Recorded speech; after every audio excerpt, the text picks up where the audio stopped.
Greetings to all melanated people all around the world. It's really a joy, it's a blessing, it's an honor to be out here in nature and greeting you. Knowing that I'm bringing this message of joy and peace and happiness and contentment to you. Knowing that this message will emancipate you. All you have to do is put what I'm saying to work in your life and prove for yourself that it is your thought that is creating your reality. And also prove that the Bible addresses the human mind and must be interpreted psychologically. That the Bible is not literal, neither is it secular history. And I'm coming across to you from a scriptural standpoint because that is how I really come to my self-realization, because it was through Christianity that I took the journey to discover myself, because from a very young age I wanted to know for myself who am I and who is God. But the topic on which I want to speak to you about, I come to realize also from a very little child growing up, I was using this power, but I was doing it unconsciously. And when I come to a certain age, the system has been put in place for you not to discover how to use your creative power consciously. That's the reason why I want to speak to you concerning the killers of your creativity. So, to understand the killers of your creativity, you have to go back to when you were a little child and when you were using your imagination. Just think for a moment. Just go back with me. I can remember quite vividly, and I put it in one of my books. I think is in Meditate to Eradicate Poverty. I think where I speak about when I used to go to the mango tree and mango cheese, and my aunt would tell me where am I going, and she would call probably the name of 4 or 5 persons who already went up on the mango tree, and they came down off the mango tree and they didn't have anything. They didn't get anything. And I would still go. And I would believe so much, because I used to be like so hungry. I believe so much I'm gonna get mango. And on my way going as a little boy, I would be meditating and thinking about having the mango and eating the mango. And I said to myself, God, I want the mango on that limb and that limb. Help me to get a mango on this limb and that limb. And when I go over on this limb, show me the mango. And I used to go and find mango. And when I come off the mango tree, my aunt used to ask me what kind of little boy I am. But I lost that power when I started to go to school. And I can remember quite vividly that when it was my time to do what they normally term the common entrance, right? That when you do that exam, you go to secondary school, so you go to a higher level of your schooling. I was actually too old. And I was a person who used to do very good in school. And I never repeat any class, and I was too old. So when I become, you know, a man like this kind of, like how I'm looking here around this time, because not too long ago, you know, I asked my mother, because I was always curious. You know, my mother doesn't live in this country, my mother lives in another country, so I got to see my mother one time, and I asked her, why is it that it happened like that if she never used to send me to school when I was much young and so on? And my mother told me that when I was much younger as a little child, that I used to leave and go under the mango trees. I used to pick up all the mangoes that drop off of the trees when the mango season is on, and I used to heap them up and leave them for people who would pass by for them to get. So I realized from a very young age, I always wanted was to help humanity. I always wanted to give to people. I always wanted was to help people. So it's something that was always inside of me. Now, I realize now, when you go to school, you're no longer speaking with yourself the way how you used to speak with yourself. You're no longer using your imagination like how you used to use your imagination. I remember as a little boy growing up, there used to be a speedboat. Used to be on the sea, going at real speed. And I used to all them, we used to call and say, look John, this speedboat. There was a man named John D. And that man was actually a white man. They come from a white family. I think they must own the most land in my country, the Punnets. And I can guarantee you, their father, they were slave owners. They owned Most property in this country, white people. And this is a black nation. You see? So they use education to destroy your creativity. So education, which comes from the word educo, it actually means to jar out from. So basically, when you learn to use your creativity or your mental faculties, which is reasoning and memory and will and imagination and perception, when you learn to use those, they will empower you and give you the true education, because true education is self-realization. An educated person is a person who knows how to use their mental faculty to gain whatever they want in this world. That's a true educated person. So academic education is one of the killer and the main killer, because they starting it very, very, very young in your life. And the most that your subconscious mind does take in is at a very young age, between the age of 1 to 7. You retain the most things. And whatever you retain is going to shape the rest of your life. If you're not willing to be open-minded and to take correction. So education, number one killer, because it's the first one they normally use. And when I say first one,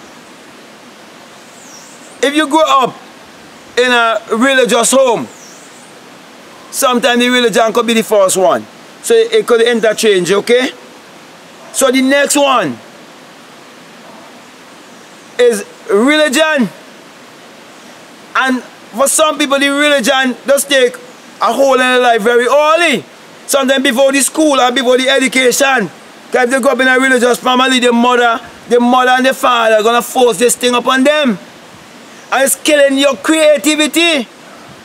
So many parents force their children to accept this Jesus concept and Christianity and so on. I'm speaking about Christianity because Christianity is the main religion in my country. But in other countries, they're different, other religion. Okay? They force this kind of religion upon you and bring you to superstition and so on. And destroy your creativity. Then those who are highly political. In some countries, like America, one might be a Democrat, one might be a Republican, one might be I'm trying to remember the name when you're just in between, right? But it could be a Democrat, it could be a Republican, and it could be I forget the name, okay? And then in my country, you have ULP, you have NDP, you have Green Party, you have Blue Party, whatever. And people can become so political that they believe that the problems in their life is caused because of the government. And that's a big problem in my country. Because the people have a lot of political mentality, education mentality, and religious mentality, and all of that equal poverty, and all of that is destroying their creativity. That's why all the young men in my country and women, they're going to join the British Army, because the British Army have a program to join them in the Army and the Navy, and they do not know it's because of them of their poverty mentality they're going to join the Army and the Navy, and they think that's correct. Because they do not know that they can create their reality consciously. They do not know that imagination is what creates reality.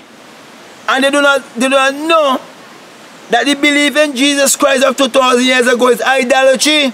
And many of them will not believe if I tell them that the real devil worshippers are churchgoers, because they are vibrating under negative energy. That's why they always condemn and judge. And that is why politicians always support what they are doing and give them duty-free concession.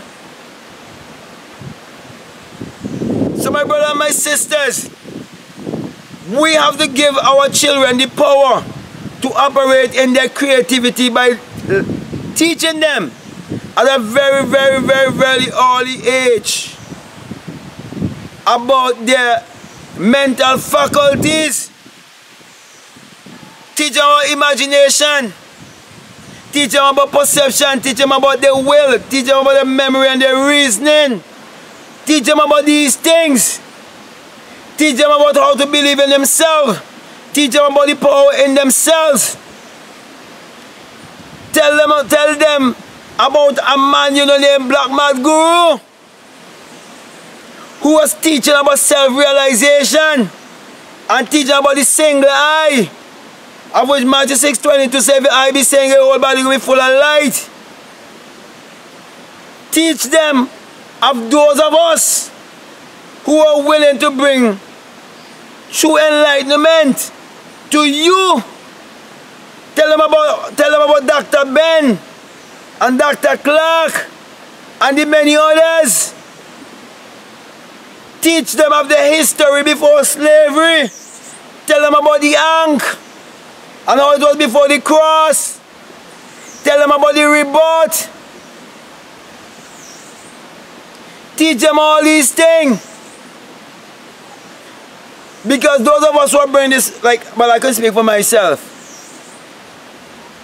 I can wear this because I know I've experienced my whole rebirth. So I know what I'm speaking about. I'm speaking from experience. So my brother and my sisters, it's time for us to embrace our creativity. Use our creativity to impact humanity, because your creativity is where your wealth lies. Your creativity is God, the Creator, operating in you to uplift humanity. So you have to take up your responsibility and learn to put hope and trust and believe in yourself and look to self instead of looking to God outside of yourself. Instead of looking for a return of some Jesus Christ from the sky, which all these things are things to just brainwash you. So my brother and my sister, the main killers of your creativity is religion, academic education, and politics. All the other small things come under those. So if this message been resonating with you and what I'm saying means anything to you, take my advice and start using your imagination and start to believe in yourself and start using affirmation and start using your true I amness and start to learn more of your history before slavery and learn to get rid of all the distraction that is around you, that is distracting you, and break all of the paradigms that are in your life that is keeping you bound and keeping you in poverty. So my brother and my sisters, the key to your riches is your creativity. So with that being said, my brother and my sister, I want to thank you very much for everything that you have been doing, and those who have been sharing the video. I want to encourage you to continue to share the video, because by the end of this year I want to have at least 10K subscribers, and I want to really get this message everywhere, because I know when I speak, I'm speaking from experience.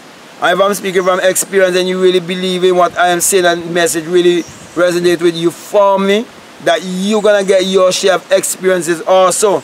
That's why I wrote a book called Can't Be Proven Wrong by Any Christian, because the divine law of reproduction is that every seed and every species must reproduce after its own kind. And if I am that seed and you come off of that same seed, you must come into certain experiences. And there are those who've been calling me and telling me about certain dreams that they've been having, and been able to tell them what the dream mean and so on. It is because they firmly believe in what I am teaching, and they're now having certain experiences. So my brother and my sisters, let me say once again, thank you very much. I want to thank those who've been supporting our books, and if you're new, the link is down below. And those who've been supporting Patreon, I want to thank you very much. And now I want to just give you this sign the sign of Matthew 6:22, where it says, if I be single, your whole body will be full of light. And we know that single is speaking about the pineal gland. Okay, where you must awake to come to true self-realization. And when you awake, you're not just going to stay there. You're going to burst your crown chakra.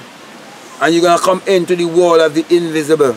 And when you have that experience, you come to realize, when the Bible says, as the lightning comes from the east to the west, so shall the Son of Man come, you understand that lightning is the electrical you.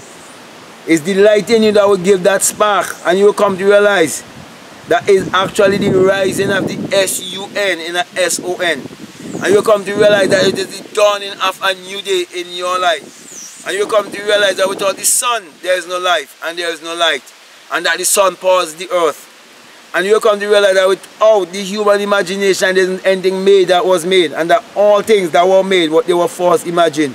And everything else that ever going to be made, it must first be imagined. And you would realize that is in St. John 1 and verses 3.